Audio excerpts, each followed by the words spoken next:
Okay, good evening, everybody. Uneducated Economist here. So, in today's video, this live stream, we're going to be talking about this Moody's article that I just came across, and I thought I would share it with you and have a little discussion about it because it really pretty much validates everything I've been saying. It's like if this article isn't like written for me to share with you to prove everything that I have pretty much been saying, I don't know what is. And so let me see if I can bring it up here for you guys. And I left a link down in the description for you.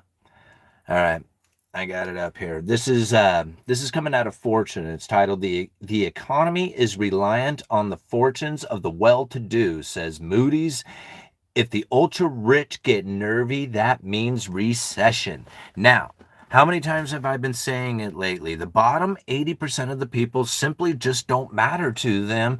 If this is a consumer based economy and 10% of the people are doing 50% of the consumption, and really 20% of the people are the ones who are really doing all the consumption, 80% of the people down at the bottom simply don't matter. And this article is describing just that. It says here,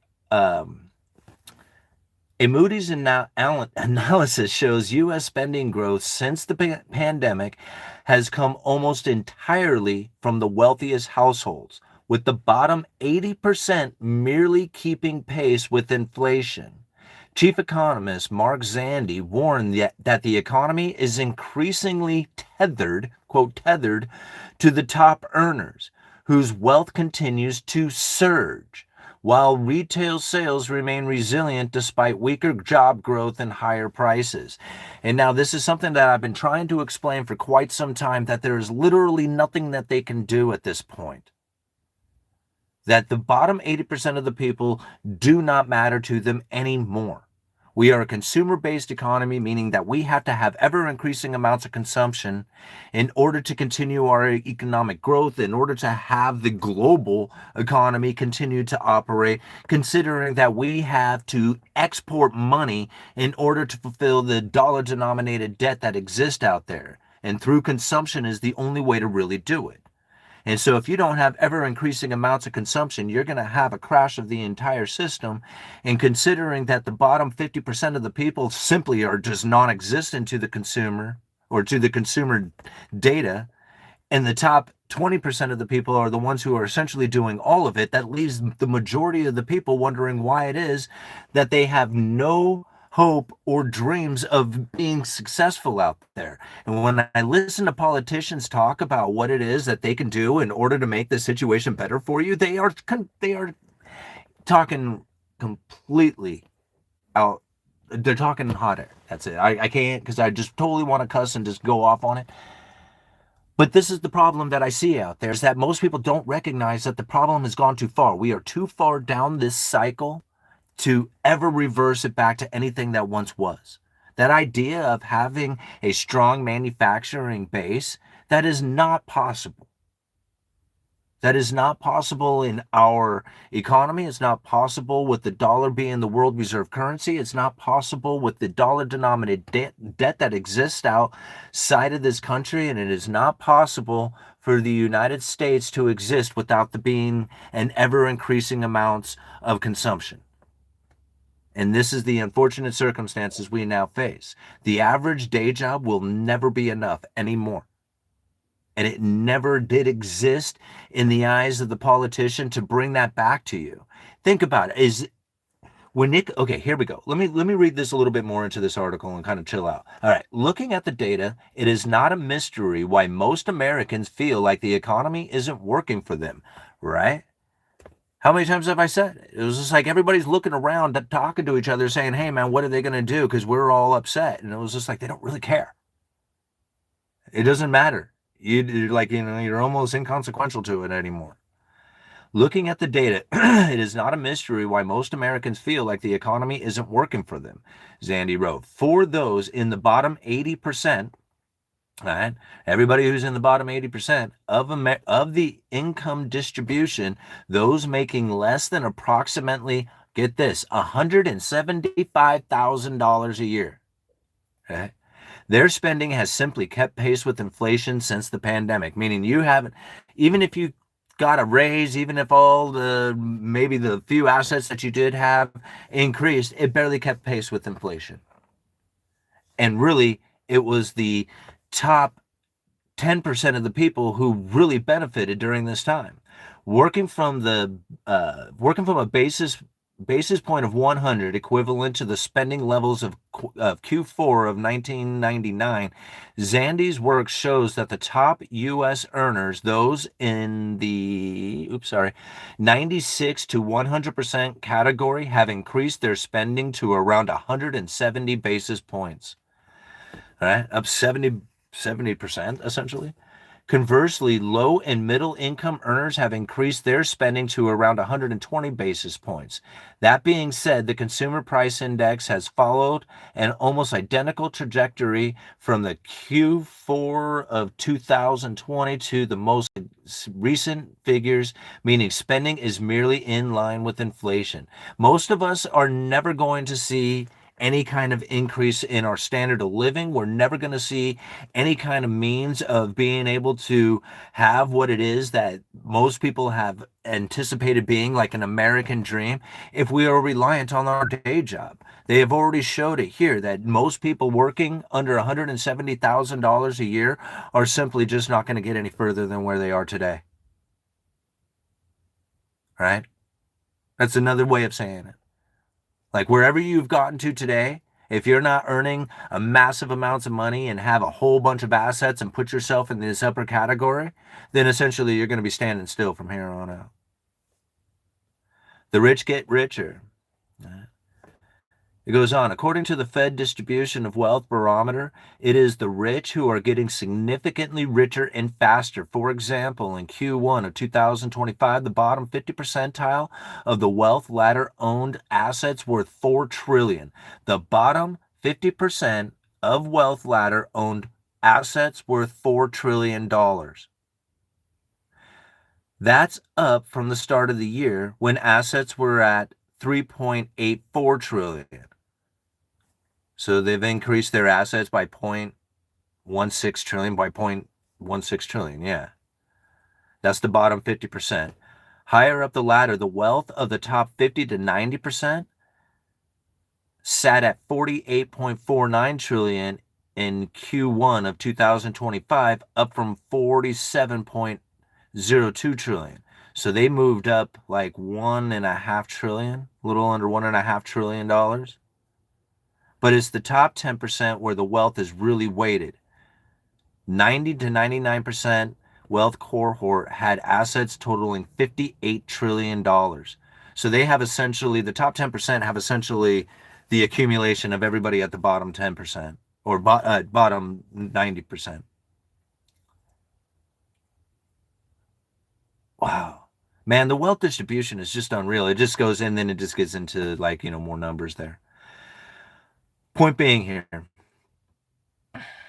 is that the economy is reliant on the fortunes of the well-to-do. And this is the point that I've been trying to make, is that at this time in our history and this time in the cycle, there is literally nothing that the average day job is going to do to be successful. And this is something that I think kind of scares the hell out of a lot of people, especially those who have no idea on what it is that they are going to do. A lot of like I think about this. I graduated high school with a day job and an apartment. All right. My wife, she had a day job and was living in the apartment when I graduated high school. Like she was living on her own for her senior year, the end of her senior year, working a day job, living part-time, between the two of us working part-time jobs, rented an apartment that she was living in while she finished out school. Can you imagine? Like, I cannot imagine that taking place today in Astoria.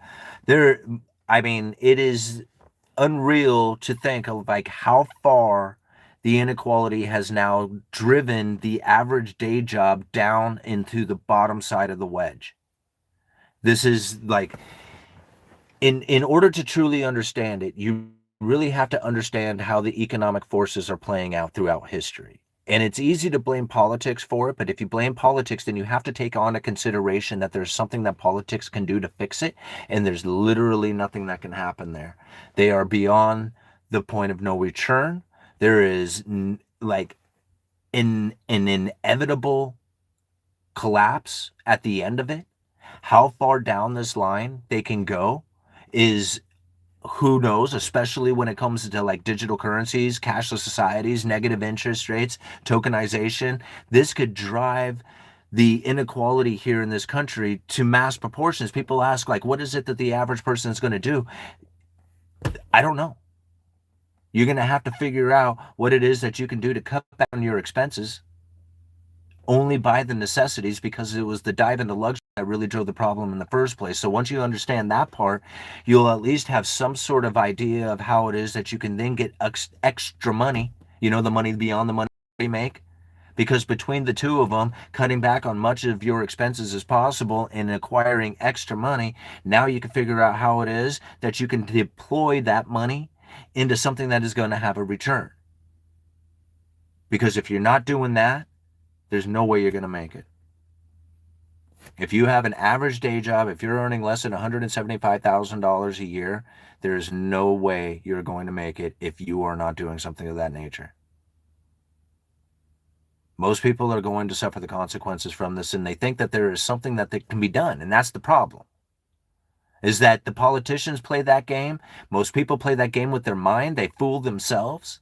It's a complete, fabrication of ideas of what it is that they can do to try and bring back a society that has the ability for an average person to go out there and work hard and be disciplined and say, yeah, this is something that I can do, and then own the house and have the wife and the kids and all that other stuff. Not possible. It's not going to happen. If you are not going out there trying to figure out what it is that you can do to hustle up day job, side hustle, business, right?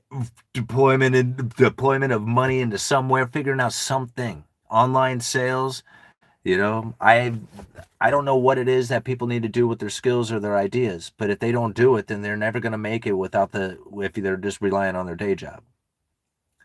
And so when we start to understand that it comes down to really how it is that the new money had come into the system from the Cantillon effect, it's going to make it so much easier to understand what it is that you can do in order to figure out what it is that's going to make your outcome the best possible. I mean, I'm showing my kids now, like, what it's like with a compounding interest calculator if they just put $50 a month towards something that has an 8% return over the course of 50 years. Right? And when they see the number that comes from that, I tell them, you could put a lot more. But if you wait, every single year you wait, it's going to take away thousands and thousands of dollars. Time is the best friend for a young investor. If they have time, they have a chance and ability to go out there and start some sort of online brokerage account. There's many of them. And you get into that online brokerage account and you start buying into a position in which that you know and understand. Like, if you don't know and understand the position that you are in, then don't buy it off of just guessing. If you do, consider it a lesson if you fail. Like, that's how I had to learn. I don't know how many other people had to learn, but I'm somewhat of a teacher of myself, of things that I do, and I usually do it from a lot of failure and loss and pain and misery. And because of that, I am able to be successful in the things that I do because I experience those things. So ultimately, when it comes to investing and owning your economy and owning your position, you have to do it for yourself. You have to figure it out for yourself. Anytime you ever rely on somebody else to do that for you, you're going to end up losing money because you're going to have to pay them, or you're going to lose money because you didn't know when to actually sell out. And that's the unfortunateness that comes from a lot of people who have no idea what's going on or owning their own economy. Knowing the underlying economic forces that are playing out tells me that there is not a single politician out there who can come up with a single bit of plans that can show up to say, hey, man, we can make this better for everybody out there. It can't happen. What it's going to make it better for is the top percentage of people, because that's who they're going to focus in on, because those are the people who are doing all the consumption. Everybody else is just going to have to flip burgers and serve beers and shuffle papers around and drive forklifts and trucks and stuff like that, and hope and wish and dream that they do it right enough that they can actually make it. This article is sickening almost, when you really think about it. Yeah. A low middle a low and middle income earners have increased their spending to around 120 basis points on that, while the other, what was it, the top, those in the top like 3% have increased theirs by 70 basis points. Huh, that's incredible to think. Like, I don't know how accurate all this information is, but it seems pretty accurate to me when I think about what it is that people are doing and how it is that people are living nowadays, paycheck to paycheck, and trying to figure out what it is that they need to do in order to get an apartment or have a house, or even, do anything like what had been considered normal back in the day. I mean, I even just think about what it is my wife and I did, and I can't imagine two people trying to do that now, with just regular average jobs. I mean, I'm not saying it's not impossible, but for a couple of kids who like to party and, hang out and do whatever, I mean, I can't imagine like anybody who would be able to pull it off with working at a pizza parlor and, working at the hardware store. All right. Deja vu. Astoria is 2,633 miles from here. You gonna ride your bike? All right. Are the central banks buying more gold around the world? Why is gold not going down? Well, why would gold? I don't understand why. Like, I mean, to me, I think of the dollar milkshake theory. Here, let me turn that on. I think of the dollar milkshake theory and the idea that dollars and gold can rise together, and the idea that both of them can be considered a safe haven asset. For people who don't like the dollar, it totally makes sense to get into the gold, right? And that's just like, that just totally, like, what else are you going to get into if you're not going to be in dollars? Because everything else is essentially a dollar denominated asset, right? It's all going to be priced in dollars no matter what it is out there. Gold is gold, and maybe Bitcoin, okay? So a lesser extent, maybe some cryptocurrencies or something of that nature, okay? But gold and silver are it, right? And that's the only alternative there is to anything that we have really in present day, considering the network and acceptance, right? Like, there's plenty of people out there who have no idea about Bitcoin and wouldn't do it, but if you showed them a gold coin or silver coin, they'd be like, okay, well, if nothing else, I'll take that, I mean, because that's like, people will do that. They'll also accept dollars.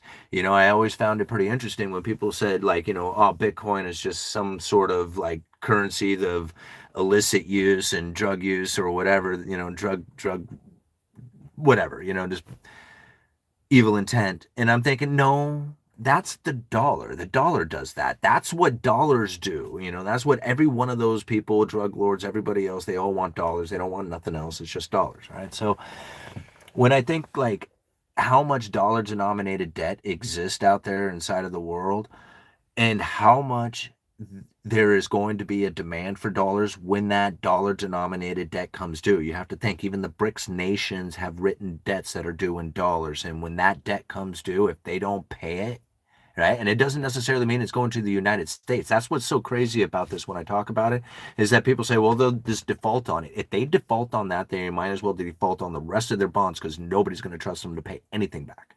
Right? If China can't come up with the dollars to pay their own dollar denominated debt that they have issued out there, then they will lose their credit rating in all their credit markets, and everything will go to hell, and they will absolutely crush their own markets by doing it.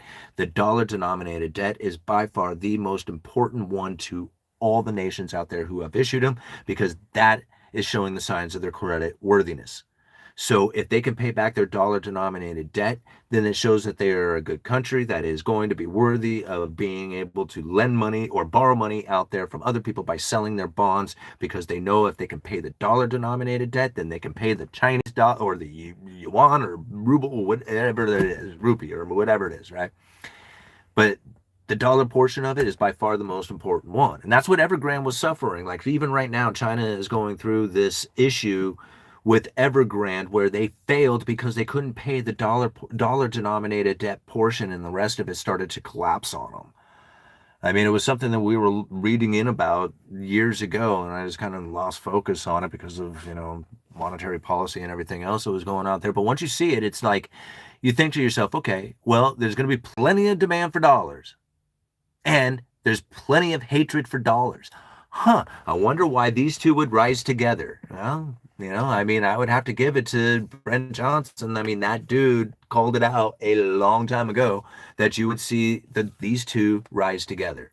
And here it is. I mean, we're going to find dollar denominated debt come due, and dollars are going to strengthen. It's a liquidity crisis in the making, right? It's all happening now, but how far out and how they deal with it and what it is that the Federal Reserve can do to come up with the ever increasing amounts of liabilities that need to be provided to the world in order to pay that dollar denominated debt, how it is that they are going to come up with an asset to purchase to put on their balance sheet, not sink the United States government, is beyond me. The only thing I can think of is that they are going to be buying the debt of a foreign nation.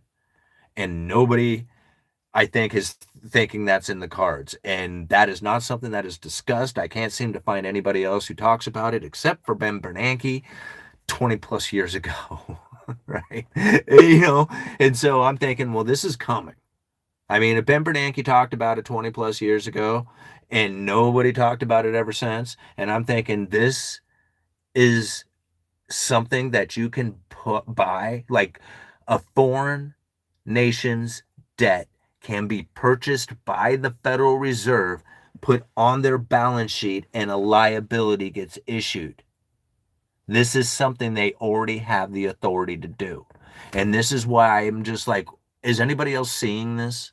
Does anybody else see this coming down with the whole central bank digital currencies, the tokenization, moving into cashless societies? If you have a central bank of the United States who is buying the debt of a foreign nation and issuing out liabilities, that is something that is like, I don't even know how to quite wrap my head around how like world dominating and centralizing the currencies, and how like much of a dream it would be of the central banking system to have this tokenized so that they can control where the money is, where it flows, how it goes.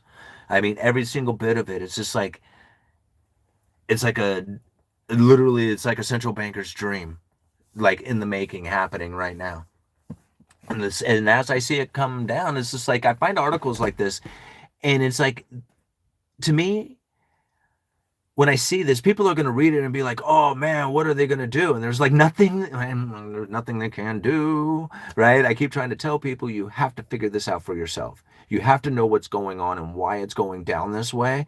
Because if you listen to a politician and hope and dream that they're going to figure out a way to do it, then it's gonna absolutely crush you. Especially the youth, especially the kids. They're going to suffer the most from it, because if they don't position themselves early enough, then by the time they get to the point of figuring it out, it'll be too late.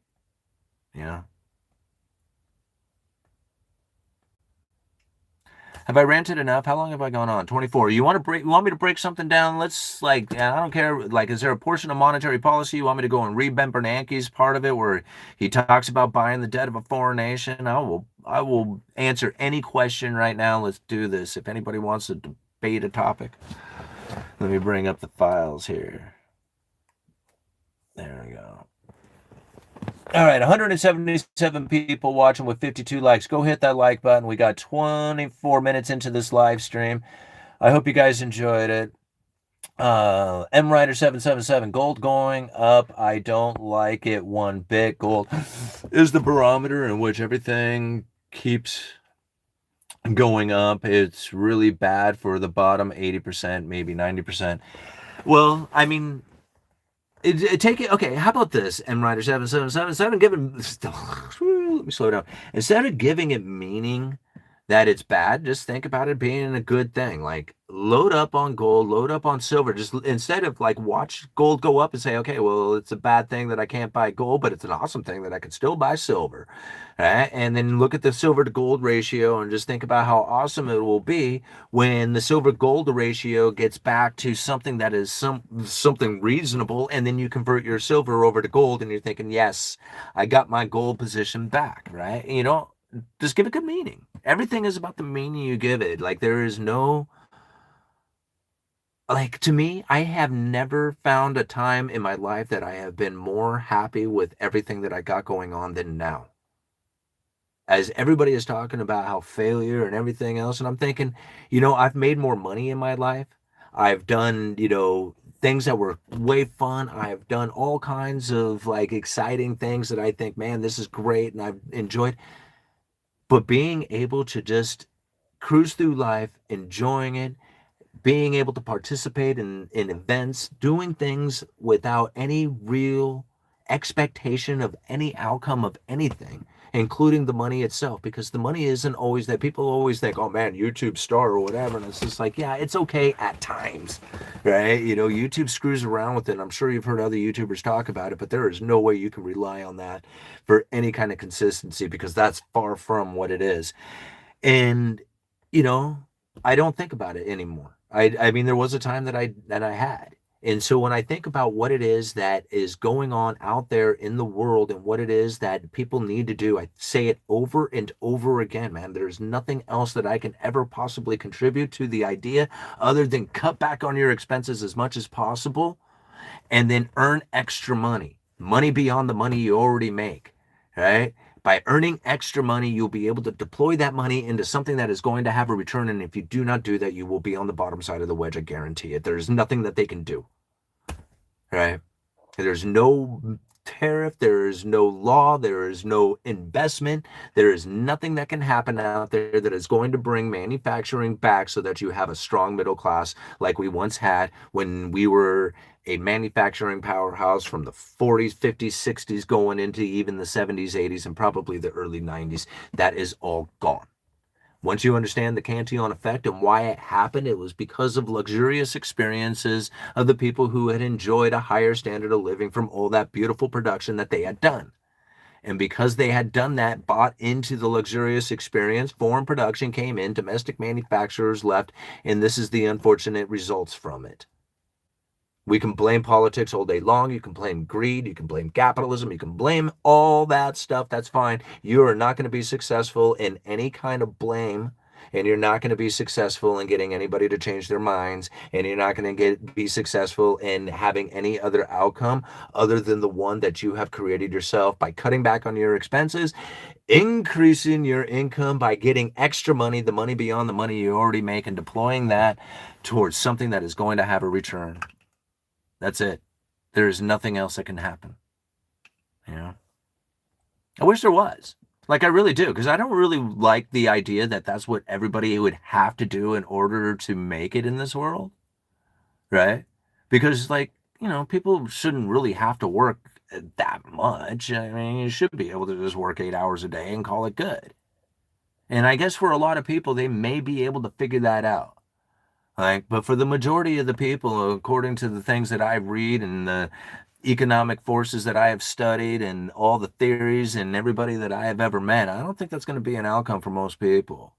There might be a sliver of people out there, a narrow bandwidth of the population that can figure that out. But for the most part, people who are either successful in having been raised in a family, in a society, in a culture, in a group that has put you in a position in which that you can have the friends, the network, and the ability to acquire mass wealth way beyond that of the average person who is going to try and figure that out by going and studying and getting a degree and working for this corporation and earning the salary that's less than $175,000 a year. It just won't cut it, no matter what you do. I think I find this more, you know what? I guess probably you hear the frustration in my voice a lot with this, is probably because considering that I thought I was getting close. Like I knew I wasn't really there. I mean, I knew deep down I was just like, man, I got a long ways to go, right? But at least I thought I was getting close to the idea that I wasn't at that bottom, way deep into the bottom 80% tier. But that's exactly where I'm at. I don't care how much effort I put into it. I could do YouTube, I could do sponsorships, I could do all kinds of stuff. And the truth of the matter is that I will never be able to get there unless I had done something extraordinary. Working a day job just ain't going to do it. If I continue working at my day job, there's no way. Right? I would have to do something so far beyond with my extra time and all the time that I got beyond the time that I already got. In order to make that happen, to be on that side of the wedge on this level, like it's just like, no way, you know. But I don't give up the idea that I can position myself to do quite well. And I don't really compare myself to what it is that other people have done. I just compare what it is that I have been and where I've gone and what it is that I'm doing. Because that's the only person you should really compare yourself to anyway. Everybody else out there who you compare yourself to is an illusion. Those people aren't what you really think they are, right? There's not a single person, I mean, unless you really, really know them, but there ain't nobody out there who is what you think they are, right? I look out there on Facebook and I think to myself, man, this thing is full of garbage, man. I hate this thing. All these people posting their dirty laundry and, you know, accusations and making mad and telling really horrible stories. And I'm thinking, is this really what people do on their Facebook page? I was just like, man, why don't you just show nothing but chasing excellence? If everybody showed nothing but chasing excellence, and it doesn't even have to be like fakery, it could just literally just be you barbecuing the steaks up with the friends and hanging out or doing something that shows some kind of enjoyment, hanging out at the ball games or whatever. And I tell people, man, if nothing else, let's just fake it with AI, man. Let's just build a portfolio of people like, you know, skydiving and, you know, having, you know, just a big old, like, you know, mud bog competition and big old trucks or something, and is totally AI generated out there, and just make people believe that you're just nothing but just this awesomeness all the time. Because whatever, it's all fakery anyway, right? Wow, what's going on with me? I'm really going off today. Sorry, guys. All right, we got 194, 185 people watching with 70 likes. Keep hitting that like button if you're enjoying this. I'll keep going for a little bit longer. We're 32 minutes into this ranting live stream talking about the inequality and what it is that we can do about it. All right, better start calling bingo twice on the Sunday UE. Gosh, you know, I always thought that that would be so cool to be able to call that, like, I don't know how many of you have ever been to the bingo game, but it is a lot of fun. And if you ever make it to the Pacific Northwest and you're in the corner of Oregon, up here in the northwest corner of Oregon and Astoria on a Sunday evening, check out the bingo game. It's a lot of fun. And I would love to take that bingo setting, the bar, everything about it, and take it to a place like Vegas and do it like 3 times a day, where I call that game, maybe not three, maybe twice a day, and make it like, you know, I don't know, I guess expensive tickets to get in there, because it is such a fun game. I make it so awesome. Anybody who's ever been there, who's ever seen it, just absolutely loves it. There's actually a pretty cool Vice article you can go and Google. It's just go and just Google it, Vice Meet Bingo Game, and it'll probably pop right up. It was from their they had like this, like, kind of like this sub Vice article thing called Munchies. I guess they would go around checking out different bars and restaurants and stuff.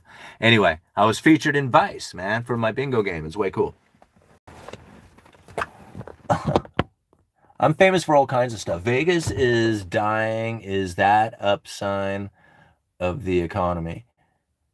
Vegas is, I don't know. I mean, Vegas is definitely a sign. Like, it's, you know, sort of like, you know, the like the idea of the stripper index. Strippers are probably the first ones to notice when a recession starts to happen. And because extra money, all the extra money that you were spending, that usually just starts to disappear, and they would be the first ones to notice something of that nature.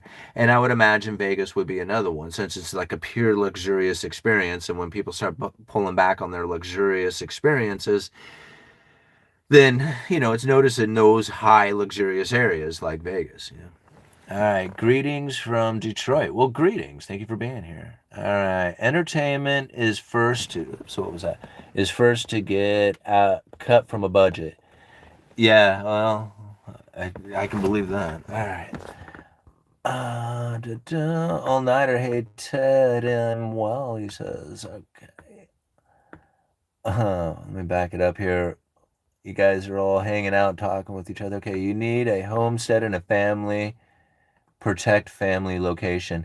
Yeah, and that's just really what it comes down to, is that, I mean, you, I think about like how it is that the mentality of the baby boomer generation, which was just like, hey, kind of figure out on your own, you know, and it left Generation X with an ability to do that. But then millennials were really kind of put into a position in which that they were like, this is like, are you kidding me? Like, how hard is this supposed to be in order to do what it is that a good average day job used to be able to do? See, that's why I think it's very like, I don't know. It's a two-way street to kind of look at this, because back in the day, an average job would have been enough to do it. And today, like, really your average job, unless you are super disciplined and in the right area, is probably going to be making it very, very complicated and hard to do. However, in this day and age, you have so many opportunities to make money. There are so many different ways of going out there and finding different avenues, channels of revenue that you can bring in, that the idea that it's hard to make it nowadays isn't exactly accurate, right? It does take a lot of effort. It does take time, but what else are you going to do, right? I mean, yeah, we don't live in those times back in the day. We live in a new era. You have to work really hard. If you're going to have a day job, you're going to have to do something beyond that. And if you're going to do something beyond that, look at all the different opportunities to do something there are.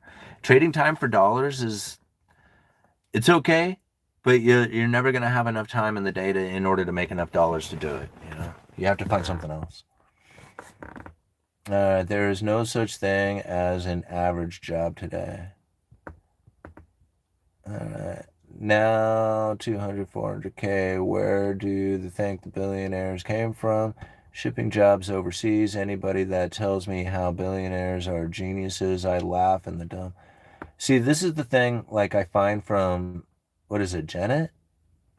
Let real estate be sold foreigners. Okay. So here's the thing, Jeanette, I think is what it says there. I'm sorry, it's kind of blurry. When I read articles like that, or read comments like that, I think to myself, I don't think you have internalized or believe that the underlying economic forces have allowed the position of these billionaires to acquire the massive amounts of wealth that they have. Now, I look back towards the time in which that, excuse me, oh God, I gotta stretch my leg out. Okay. I look back to the time when they were using fiat currency and people didn't want to use it. Like, it was 1913. They're like, hey, we got this elastic money supply. We're going to use it. And everybody's like, no, we don't like it. And they're like, well, what else are you going to do? You want to go through the business cycle, or should we smooth this business cycle out and inject this money into the system and have this elastic money supply, so when the business cycle heats up, the concentration of wealth won't slow the economy down, because there won't be enough currency out there. We'll just kind of inject this money into the system. And everybody was like, super bad idea, but yeah, it sounds like a good idea too, to be able to do this, right? And so here you have this money injection that is coming into the system that people were really happy with, because they were able to continue to work, eat. They didn't slow down, like go into what would have been like depressionary eras. Instead, they had these debt cycles that started to manifest themselves, which were, just as bad, essentially. But however, if you look back, people didn't deny it. They could have said back then, no, we don't want to use the dollar. This is, we're talking over 100 years ago, right? We don't want to use this fiat currency. We want to use gold and silver. We're not going to use anything else. But the people decided not to do it. Now, they did decide to accept fiat currency. They didn't have to. They were told, here, we're going to do this. The people could have said, nah, I ain't touching it. But they didn't. They took it. Right? And now here we are today. And now we can blame billionaires for this. However, anybody who understood the economic forces from back in the day would know that if you have ever increasing amounts of money injection going into the system, you are going to have ever increasing amounts of separation between the rich and the poor, and a concentration of wealth will occur because of that. Zero doubt in my mind. Zero doubt. No matter how you look at it. And you can blame the smartest person who understood that back in the day to position themselves in order to acquire the most amount of debt because they knew it was going to happen. You say it's your fault. And I say, no, it was the person who accepted the fiat currency to begin with. Right? That's what really happened. Without that fiat currency injection, we never would have had the economy built the way we did. We experienced the highest standard of living, and by experiencing the highest standard of living, we ended up increasing foreign production into our country because we were buying cheaper products from foreigners. And by buying cheaper products from foreigners, you import that cheaper products, you export your manufacturers, your domestic manufacturers. Blame it on billionaires all you want, or you can go and read this essay. Cantillon essay on economic theory from hundreds of years ago, chapter 6, 7, and 8 of part 2 of this essay explains it so well. We have broken it down so many times on this channel, it's unreal. Right? There is zero doubt in my mind that the domestic manufacturers will not come back to this country. They can't. Our standard of living is too high. There is no way that you're going to be able to compete against somebody who is sleeping on the ground. It's just not going to happen. Can you bring some manufacturing back? Sure. Can you do some things to invest and make it happen? Sure. Are you going to do it enough to actually make a difference inside of what is happening with the inequality and the ever driving of the wedge and the unfortunate consequences we now experience? No, you're not going to do anything to stop that. The only thing that can stop it is when the new money turns off. When the new money turns off, then it all collapses. It all begins to fall apart at that point. So when that begins to happen, then you can see the change of the shrinking of inequality. But even then, it's still going to be just, a concentration of wealth. All right. White Castle fish nibblers are tasty. I have, White Castle, I have never been anywhere near. Like, I mean, I've seen White Castle, but I've never been anywhere near where I could get one. That is something I've never had. Oh, let me get a little closer to the screen here, guys. There we go. All right, get a little more personal with you guys. Get closer here. All right. Rather than profit-driven entities, the thing is like, here's like when people come up with ideas or concepts or belief systems or something. I don't know. I'm sorry. I'm kind of jumping in on this. Who was that? Jesus who said that? Yeah. I'm not trying to like stomp it, but ultimately, if the underlying economic force is not considered into the theory first, then I'm gonna always fall back to it and then override whatever argument people come up with to say what it is that they can do in order to fix the situation, because anything that they do will always cause some sort of other, like, it's kind of like the hole in the dam and plugging it, and then a leak pops out somewhere else. Right? They're always chasing it. It will always find a way. The ever increasing amounts of new money is the issue. That's it. The ever increasing amounts of new money that comes in, that then starts to pour into the system, regardless of who you give it to. It doesn't matter if you give it to the poor, the middle class, the rich. It doesn't matter who you give it to. it will always end up in the rich's hands. Just look at history, right? It is like, I mean, any time in history, this will happen, right? Every single time. New money put into the system, no matter who gets it first, it will find its way to the rich every time. There has never been a time in history where it doesn't happen, right? Because that is the natural economic force.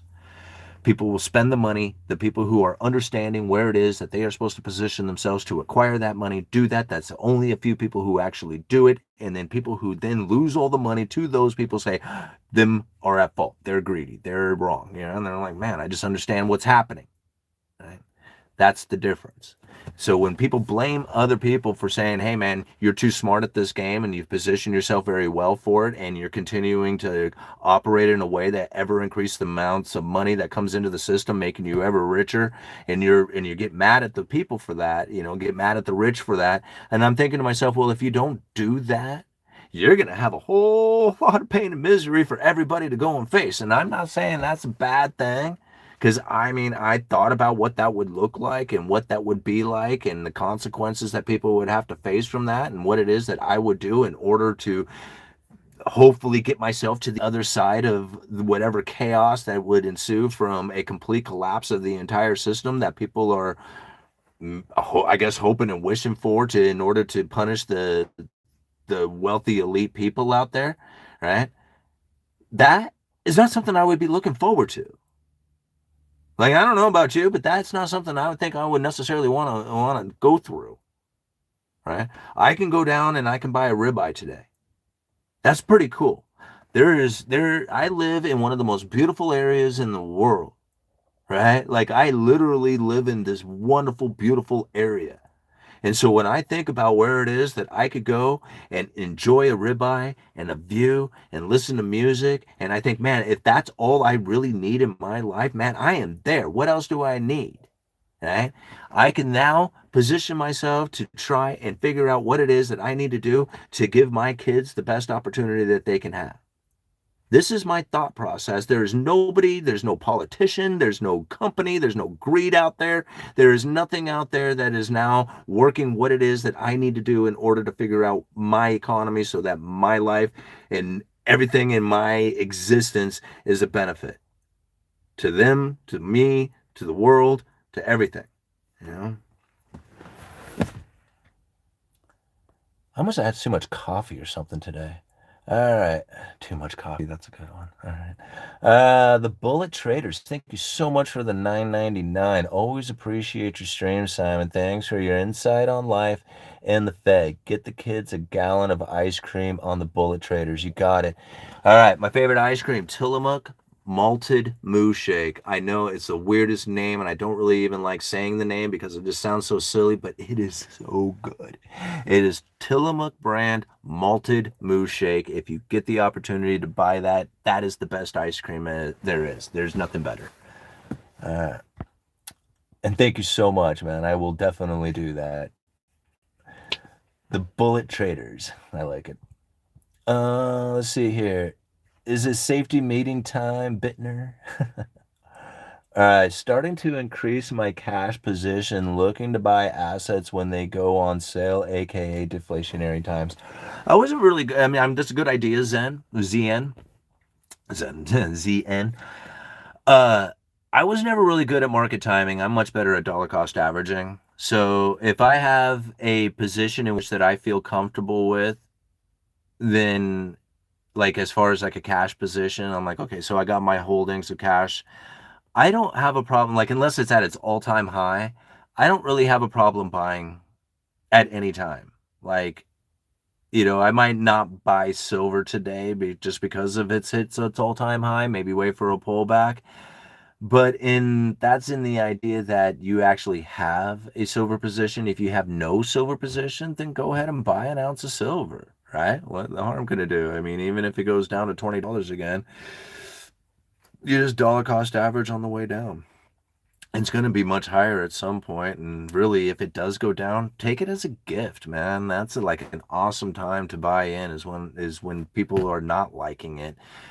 That's when you want to load up, because it's when people start to like it is when you're like, oh man, now I can't get in. All right, man, you guys got some really cool ice cream flavors. I'm just a plain chocolate and vanilla bean guy, but might consider to trying because they sound good. Well, here's the thing. The Tillamook brand malted moo shake, and I'm not getting paid to say it, although I probably should, because I would love to be sponsored by those guys. Okay. Wouldn't that be funny, eating ice cream for sponsorship? That would be so cool.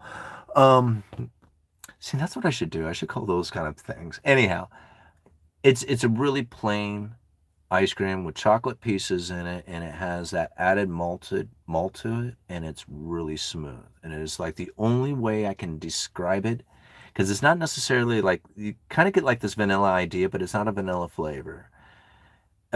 Just because of the way it kind of looks. The only way I can describe it, and the best way to describe it, is old timey. All right, when you taste it, you're gonna think the same thing. It's like old. It just takes you right back, even to times before you were even existence. All right. Yes, I think we will see a 20 to 30% decrease in home values and a 50% drop in the stock market. All right. Moo cow ice cream. All right. We are gluten-free household, so Hudsonville is what we buy. Of course, we're in a dairy area. Cash plays an important role when an emergency happens. What is that? Southeast Minnesota? Is that what it is? Missouri? Okay, sold. Trying Simon and all-nighter hider recommendation. Thanks. Do you think Trump's tariffs will be overturned? M Rider 777. I love it. I love the idea of his tariffs getting overturned and having to return all that money. I mean, think about okay, if you were sitting in a position in which that, like, honestly, there's nothing you can do in order to combat the recession like you used to do. Because there was a time, all right, let's get into it. This is good stuff, because this is my conspiratorial mind is ripping through, right? Because this is how I used to think all the time. It's like, man, these guys are doing it to you, right? All right. So here we go. There was a time when the Federal Reserve would try to combat a recessionary pressure by lowering interest rates to get corporations to borrow, to essentially not only just borrow money, but use borrowed money to invest into their company. And part of that was hiring people. By hiring people, you get more people working, they're spending, more consumption takes place. By that added consumption, you get the inflationary pressures and essentially the reversal of the recession. So the idea that the Federal Reserve would be focused in on the unemployment rate, and there was a neutral unemployment rate where they were neither accommodating nor restricting the economy, much like the neutral employment rate. The unemployment neutral rate would be something that they focused in on, but it got very close to zero. So now the Federal Reserve couldn't use employment to stimulate the economy, or at least to combat the recession, because even though they had all this low unemployment and all these people working, remember, it was the end of the Obama administration all the way through the first Trump administration that they had historically low unemployment, and they both bragged it up saying that it was awesome. But the problem with it is that it was not creating the inflationary scenario that the Federal Reserve was looking for. No matter how much people want to argue it, that was the Federal Reserve's problem, right? Is that they could not find the inflationary scenario due to the fact that the low unemployment was not creating the increased consumption like they had expected. Ha ha! Very much like we are discussing today with the 80% of the people who are no longer important to them because they figured that out after the great financial crisis. Like, literally, you cannot put the people to work and get them to increase their consumption. They are debt saturated, and they cannot increase their wages enough to beat the inflation. There is nothing that can happen here for them. Right? And so now this is the part where I think that is just super, like, okay, so now what is it that they are going to do in order to deal with with a recessionary pressure that will come? Okay, so now here we are, we're talking, oh God, listen to me. I gotta chill, all right? So here we are. We're talking about, what is the title of the article? Let me bring it back up again. All right. The economy is reliant on the fortunes of the well-to-do, says Moody's. In the ultra-rich get nervy, that means recession, right? So if the ultra-rich, if they start getting nervous, that's what's going to cause the recession, not you not working, not you working, not you not working. It doesn't matter about you. Whether you work or don't work doesn't make any difference. If the rich stop spending, now we got a problem. You see the difference inside of it? Like, people are looking around going, man, are you earning enough? They're like, no, I'm not earning enough either. 80% of us aren't earning enough. Hey, yo, 80% of us aren't earning enough. They're like, shut up, right? You don't matter. It's like, okay, so the top 20% of the people, the top 20% of the wage earners, they're the ones that they're focused in on. They're the ones who are going to create or not create the recession. Not 80, not us, not 80%, not us, the working class. Doesn't matter. Right? I mean, we might be able to drag them down a little bit, but they're doing most of the consumption anyway. And since most of us want to eat and pay our bills, we're probably just going to go to our slave wages anyway. Right? All right. So back to the tariffs. How do you stimulate the 20%? How do you do that? That is going to be a really tricky one, because 80% of the people absolutely lose their damn mind if you go and start bailing out the 20%. You lose your damn mind. However, if you credibly threat tariffs and you start increasing the prices, the inflationary pressure, and you're going to end up paying for it anyway because you're 80% and you can't even keep up, so whatever, right? You end up paying the tax that is being inflicted upon you through the credible threat of a tariff, only to have that tariff removed.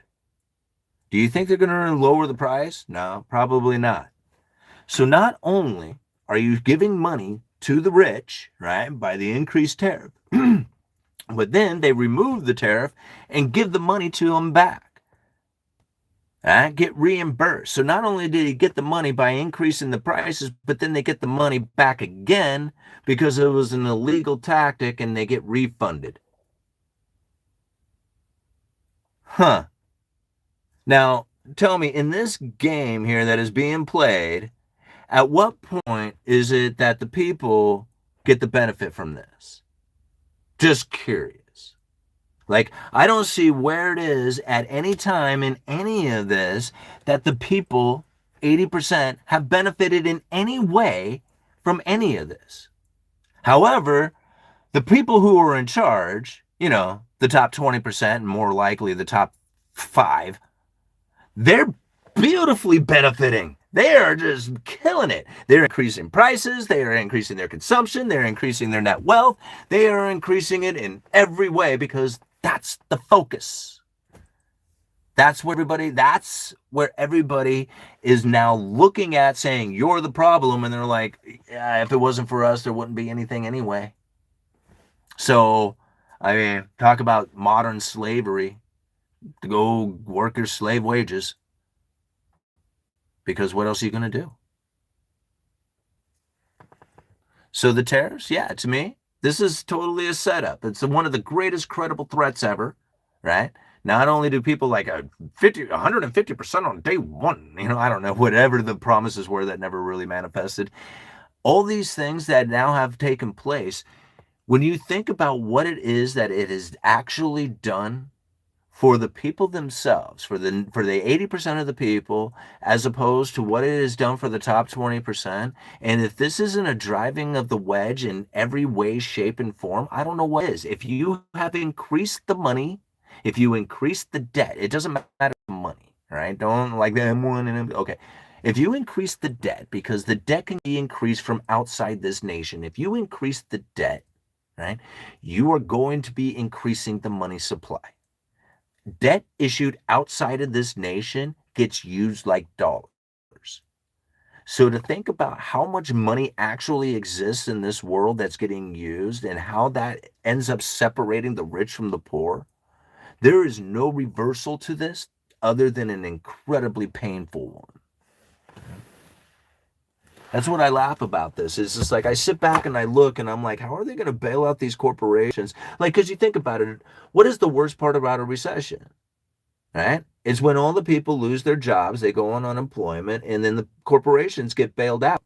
But what if you ride through it with historically low unemployment and people are complaining? They're like, oh man, yeah, it might be low unemployment, but they're really crappy jobs. And it was just like, no kidding, those are all crappy jobs now. There ain't no good jobs. Good job sucks. And so when you think about it like that, it was just like, okay, so if you don't have a significant rise in unemployment, which we don't seem to really have right now, a weakening labor market or a strengthening labor market makes it really no difference to them. Okay? And so if you're not worried about necessarily creating unemployment or having unemployment rise, and so that wouldn't be an issue to deal with, then what is the other problem? Bailing out the corporations. How do you do that without pissing the people off? Well, maybe you credibly threaten tariffs, and then they'll increase their prices, and then they'll get bailed out by the people's increased price payment, right? By increasing all the retail prices. And then, if you need to bail them out again, just make the damn tariffs illegal and refund them all the money and they get bailed out again.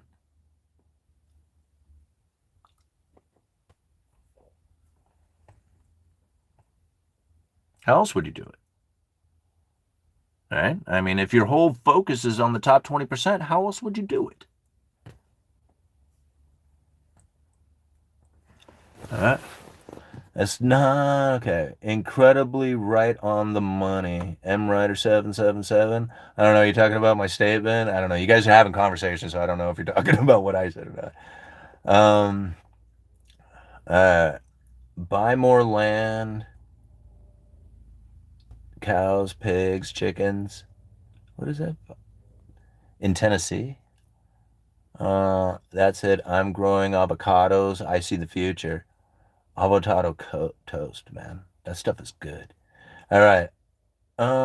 When spot 50 USD breaks on silver, the TA is pointing to 100 USD. All right. Real ice cream is not complicated. Modern ice cream has 20 plus ingredients. Yeah, Tillamook is pretty decent stuff. If I remember right, it doesn't have a whole lot of ingredients like that. Oh, I mean, some of it. I think they actually make it in two different versions. So, like, there's some Tillamook, like it's across, and then there's some that's local.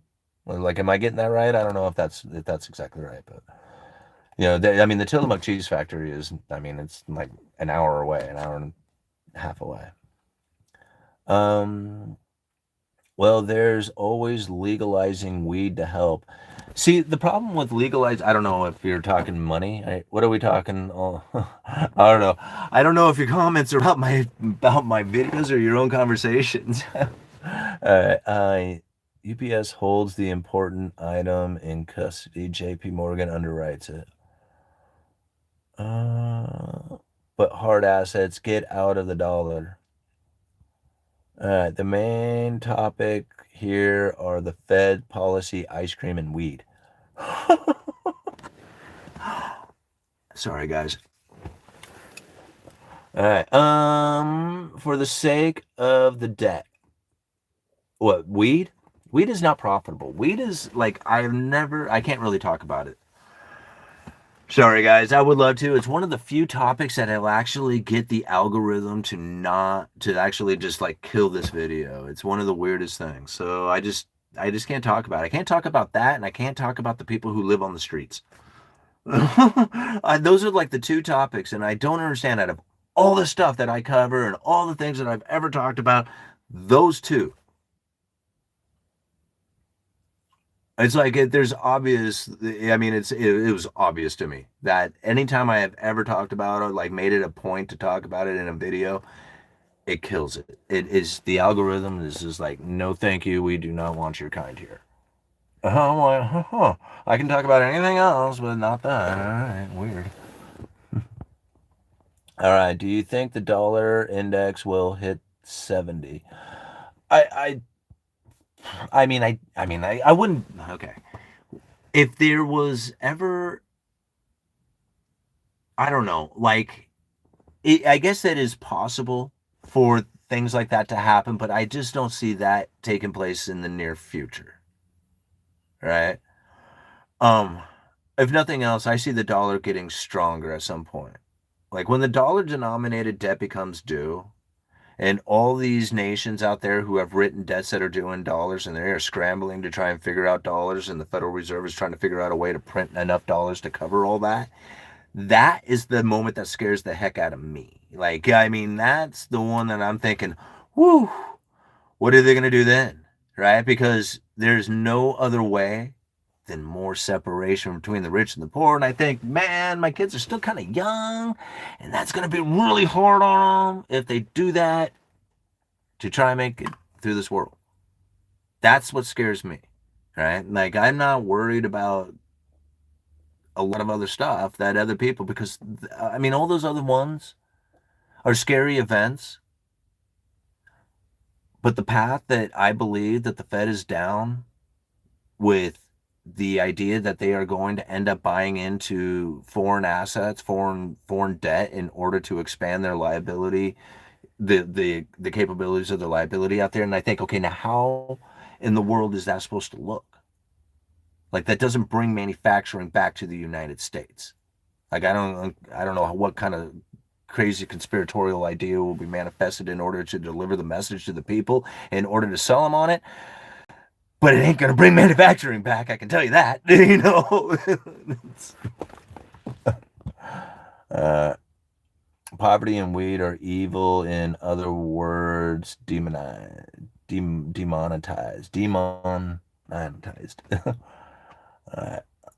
So it's about the YouTube money. What's about the YouTube money? No, it's about spreading this message around, and if the algorithm kills it, then there's no point in really, like, how about there's really no point in even doing it publicly. I might as well just go and just do members only, because at that point it's $1 a month and I won't be making nearly as much money. There's only a handful of people who are there, and it would be a much more concentrated, isolated, community oriented communication based on the things that we have talked about throughout the years of building this channel. It's not about the money, right? It's about being in the flow. It's about being in the right energy. It's about chasing the excellence. Right? And it's all part of it. And if I have to hold back on some of the things I am saying because I'm on a platform that censors it, then I'm going to have to fall in line with that, because guess what? It's not my platform. Right? And now, if there was other platforms out there that was going to spread this message as good as YouTube can, I would go there. But they don't. This is it. This is the best place there is in order to get the message out there. And I believe what it is that I am sharing with the YouTube audience, with this audience, is one that they can take home, use for themselves, that is hopefully going to benefit their life in some way, shape, or form. That's what I hope this happens, right? Now, if I can get a little bit out of it so that I can provide something for my family, I'm going to do that. And I'm going to try for that. And I don't think there's anything wrong with that. Now, the times that I have tried really hard to go and make a bunch of money, and when I do, and I feel terrible because of it, because I didn't like the sponsorships that I used or did, right? I think I'm being fairly honest in every way. You know? All right. I'm just trying to understand. Thank you. Yeah, you bet. Go get him. I'm not trying to be like, you know what I mean. You guys get it. You know what I'm talking about. All right. Do you think crypto is the way to go if they're going to go buy foreign debt? I would only assume that if that was to be the case, that central bank digital currencies. Okay. So what MRider777 is referring to is, let me just bring it to you guys real quick. This is coming, what we're talking about as far as the United States, and not the United States, it's more of the Federal Reserve. When they are issuing out money, right, they can't just print money and just spit it out there. And people believe that's the case. It doesn't really work like that. And to believe that it does is really misunderstanding what it is that the Federal Reserve is doing. So to make it simple, the Federal Reserve has to buy something that is already been purchased. Excuse me. So the primary dealers, which is like the JP Morgans, Goldman Sachs, and all those guys, they're the primary dealers. They go to auction, the US Treasury, and buy the debt from the US Treasury. They take that debt, put it on their balance sheet, and the Fed buys it from them, right? So everything that the Federal Reserve is buying is something that has already been purchased. Otherwise, if the Federal Reserve was to go right to the Treasury and buy those treasuries, that would be monetizing the debt, and that is technically illegal. They can't do that. It's not within their charter. Okay, kind of complicated. Little, whatever, proxy buying through the primary dealers, however you want to consider it, that's fine. But ultimately, that's the case in which that it goes down. So to think, okay, they have to buy something in order to get their liabilities out there. So what are they buying? They're buying these treasuries, mortgage-backed securities, and whatever few assets that they can hold, like gold and SDRs and stuff. But it's mostly treasuries and mortgage-backed securities, and the majority of it is treasuries. So they buy these treasuries, and that's how they get the money out there into the banking system, which then it gets its way into the bigger economy by lending it into the system, right? So now this is how the money finally gets its way in there. If the Federal Reserve was to take a route in which that they go to, say, primary dealers of a foreign nation to buy their debt with central bank digital currency like a stable coin, and then put that on the balance sheet of the bank, and then now it's held there in this sense, and then that debt is then, I don't know how this is supposed to go down. Anyway, okay, I mean, I don't know. I'm still, to me, like, since there's not a lot of information about it, I can only assume in a lot of ways, and I don't like necessarily doing that. This is what the Federal Reserve said back in, hold on, what was the date? November 21st, 2002, right? So this is like what, 23 years ago. This is a speech given by Ben Bernanke, Deflation, Making Sure It Doesn't Happen Here. Now, it's a good speech. If you've never read this speech, you should go and read it. It talks all about the gold machine and how they don't need to use interest rates to adjust monetary policy. They can use their words. And this is where I got it. It was from this speech, right? How to prevent deflation. Anyway, it says this: the Fed can inject money into the economy in still other ways. For example, the Fed has the authority to buy foreign government debt as well as domestic government debt. Potentially, this class of asset offers a huge scope for Fed operations, as the quantity of foreign assets eligible for purchase by the Fed is several times the stock of U.S. government debt. Now, think about that.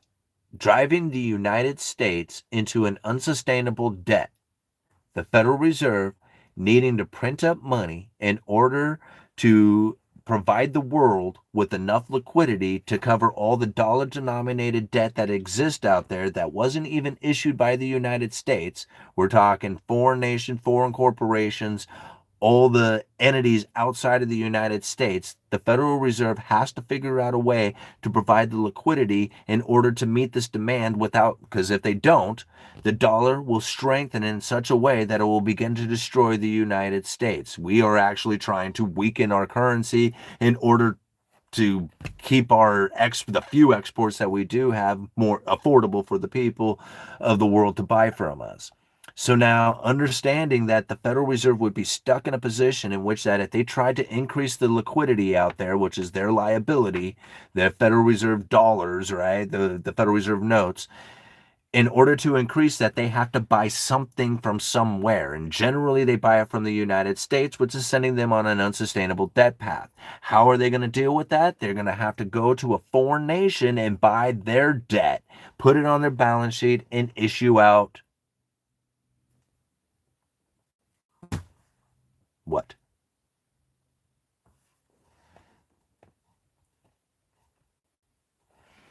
Stable coins, central bank digital currencies, dollars. What is it? Right? Nobody knows this. Nobody knows. Literally, like, I don't know, maybe somebody knows. I don't know. right? Maybe there's some smart people out there who's like, oh no, man, let me show you the appropriate place that you need to go to in order to get a clear understanding of what it is that they were about ready to do, considering the information that I just provided here. Like, I don't know how many people have taken this kind of thing into thought, you know? All right, guys. How late are we into this? Okay, an hour and 15. I think I'm going to call it quits. What time is it? It's like almost 9 o'clock. What did it say? Hold on here. I got to back this up. Did I see a thumbnail for members only with a sluice? Yes, you did. Oh, I showed everybody how it is that I can find gold and like extra fine gold. I show how to get that stuff, and it's not easy out of the black sands, but I figured it out.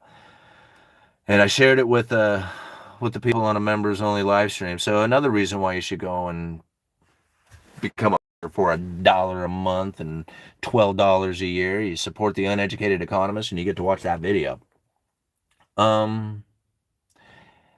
Anybody who's in the area tomorrow, we are doing the meet and greet, the like first kind of preliminary meet and greet at the Coffee Girl, which is at the end of Pier 39.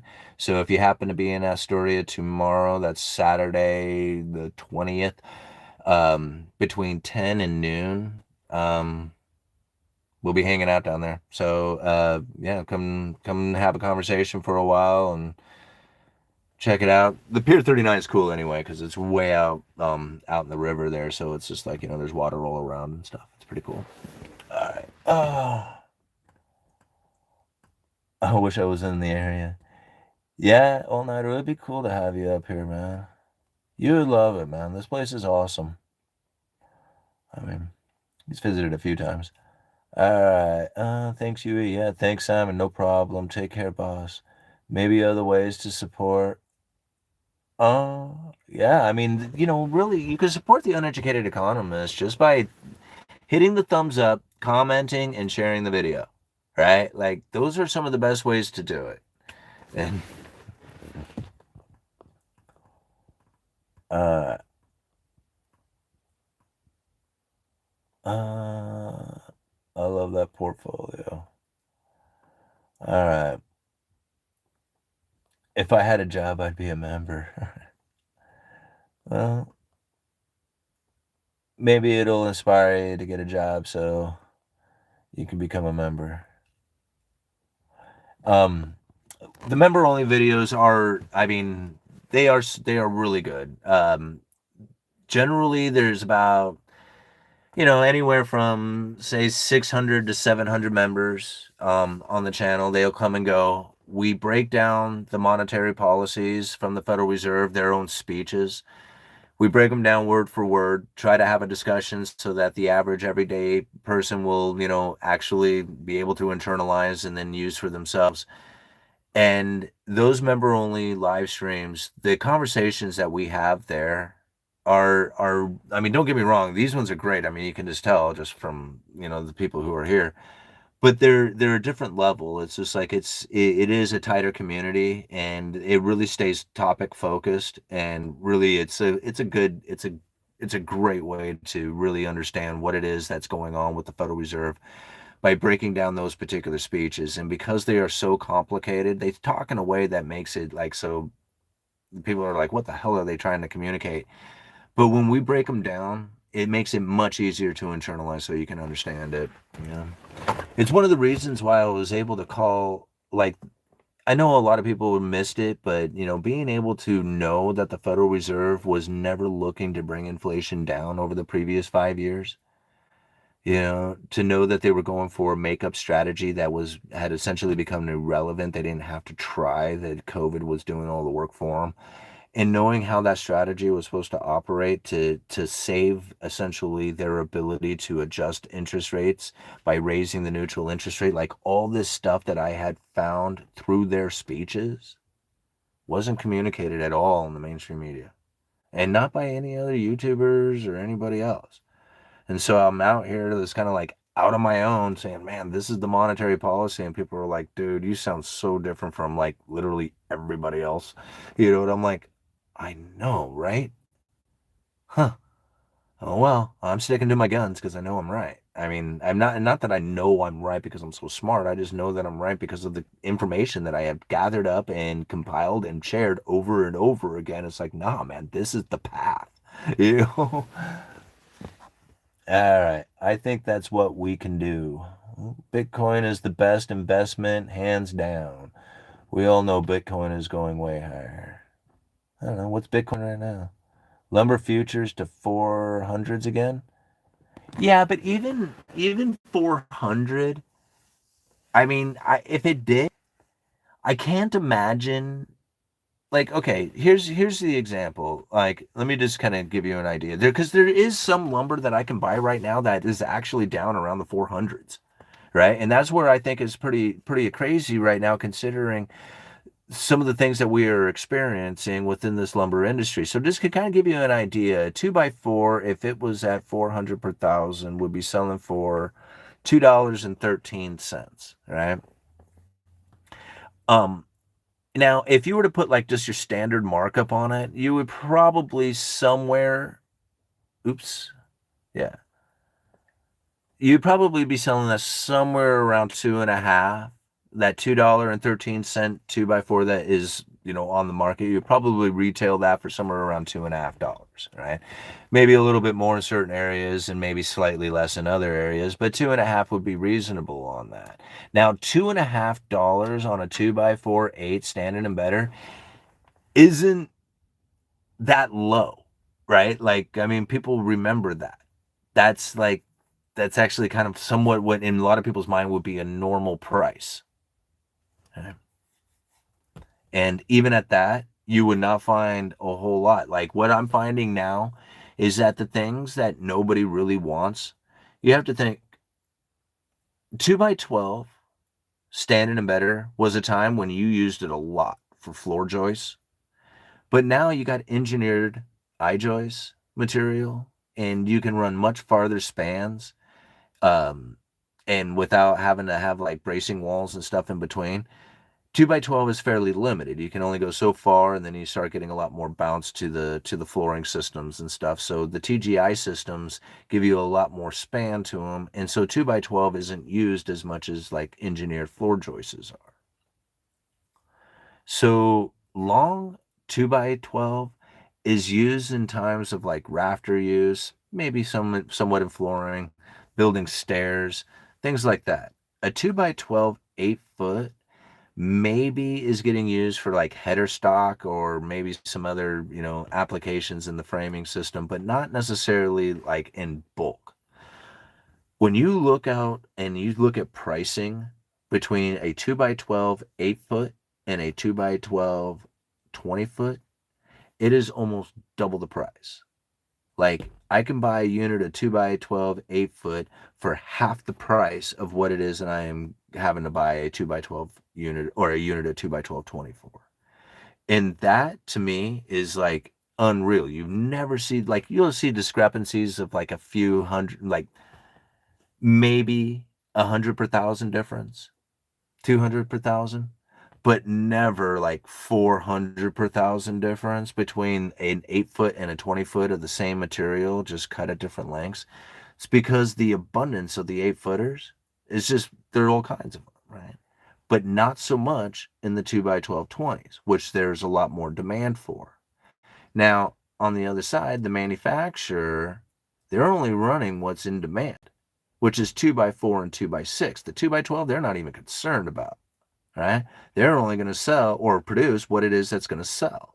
And if you have a limited amount of demand out there, you're only going to produce what is selling, and that's 2x4 and 2x6. That's the standard plate stock and stud material. And so when it comes to any kind of construction, 2x4 and 2x6 are by far the most abundant material that is used. And it's what's going to be the one that the mill is going to produce because that's what's selling. And if there's a slowdown in demand, they're not going to be concerned about the material that doesn't sell very often, and that would be those wider lengths. So now here we have this huge discrepancy taking place between the shorts and the longs inside of these, wider materials that don't have as much preference coming out of the mills because there's not as much demand for it. It's crazy, right? Right? But it's all manipulation and greed and corporate, corporate conspiracy stuff. All right, guys.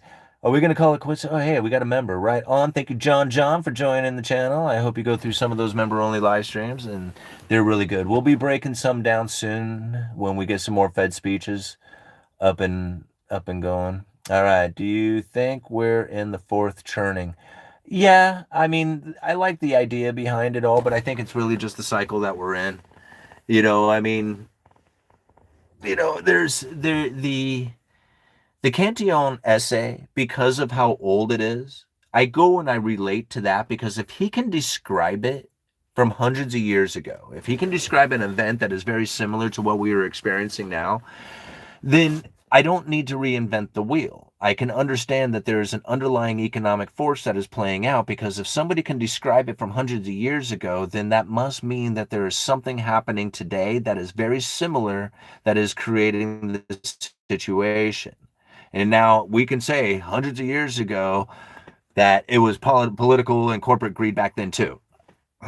Okay, well, it's simple enough. All right, go ahead and let it go. All right, and then, or we can understand how these underlying economic forces play out. When you have the abundance of new money that comes into the system, how is it that people react to that?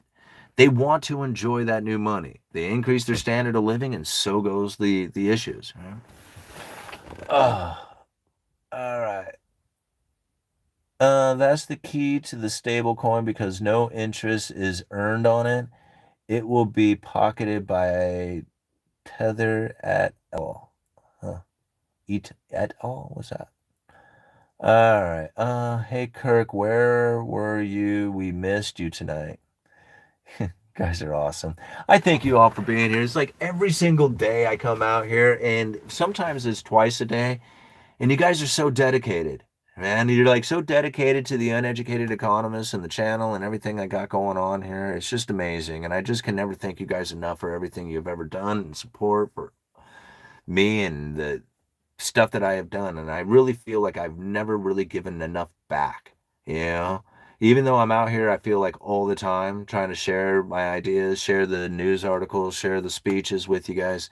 I still feel like I've really never given you guys enough back considering how much I feel like I've gotten from you. So, I don't know. I appreciate you. All right, guys. I think I'm going to call it quits. I hope to see a bunch of you at the meet and greet tomorrow. Again, it's at the Coffee Girl on Pier 39 here in Astoria. We'll be doing that. What is this? September 20th, 2025 at 10 a.m. to noon. Again, at Pier 39 Coffee Girl. Hope to see a few people there. I mean, it would be nice to have a nice little gathering. And if nothing else, it's great coffee and great view. So that's all I really need. Uneducated Economist. You guys are awesome. Thank you so much for being here. It's been a blast. Thanks, you.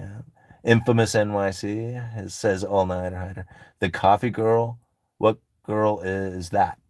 That's Pedro Diaz. It's the name of the business. All right. Thank you guys. Uneducated Economist. You let me know.